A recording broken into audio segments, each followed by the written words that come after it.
Le problème en réalité, l'Algérie, c'est que il n'y a pas d'identité historique algérienne. Hein. Il y a une identité historique tunisienne et marocaine. Hein. Il y a une monarchie, une longue monarchie. Mais l'Algérie n'a pas tellement d'histoire derrière elle. Et au fond, son identité, c'est la guerre contre la France.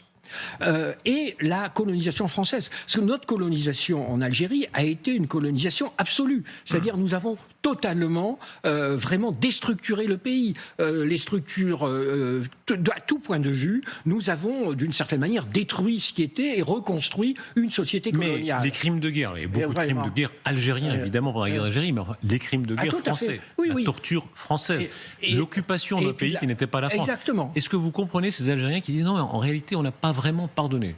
Non, mais le pardon, moi, ça me semble pas être tellement une notion de relation internationale. Hein. Je vois pas pardonner. C'est le pape qui pardonne. Hein. Et puis, mais c'est pas entre États, on ne pardonne pas. Entre États, on voit quels sont nos intérêts.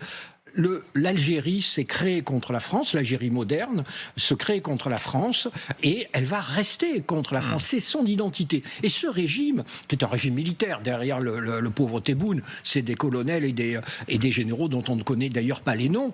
Cette armée, évidemment qu'elle trouve dans la France l'ennemi qu'elle adore. Cette relation est une relation pathogène.